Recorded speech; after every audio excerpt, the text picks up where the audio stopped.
Значи включваме пак, защото искам да направим един облак. Коце, ти колко секунди мислиш, че ще се задържиш първия път? Прав. 3. Добре, аз вярвам в тебе и казвам, че ще се задържиш поне 5. Браво.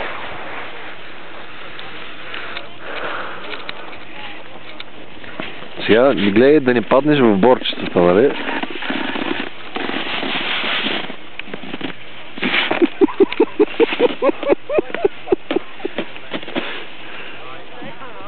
Добре, прав. Айде, пускай се. Искаш ли да те бутна? Не, добре, размърдай се малко.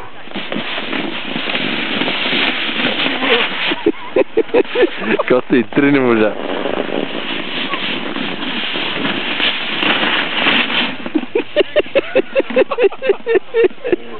Коста, аз си мисля, че не ти трябва ски учител, знаеш ли? Що? Не бе, защото първо е така малко, поне да ги почувстваш нещата и после да не... Е малко стръмничко. Не малко ми е много. Само внимай напред да не паднеш, разбираш, да си щупиш нещо. Така. Значи тук оправяме неравностите по пистата, защото, нали, коце, то не е от пистата, да ти кажа. Ето тук хората минават бързо като изтребители. Не вярвам да е сноуборда. Отиваш в храстите.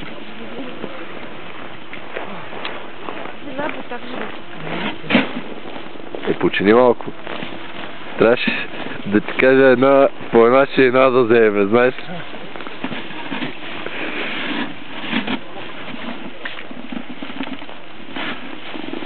И отново луд умора няма, само се поти.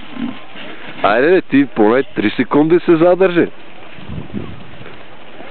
Коце, усмихни се за публиката, обърни се.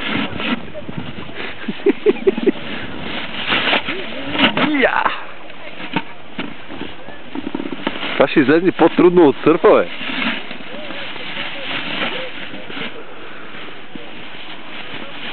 Аз се смея, пък кой знае аз какво ще съм. Леле, как прилитат те, гледай какво става оттатък.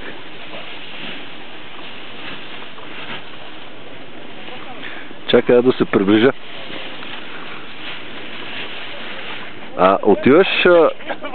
Отиваш на много раф, на много дълбоко там отиваш. Поне знаеш какво, на дълбокото, като падаш няма да боли, защото ще не е оттъпкан снега.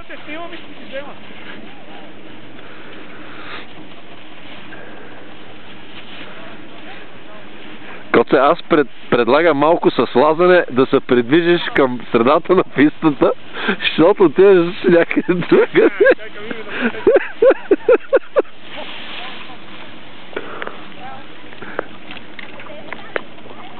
Опа!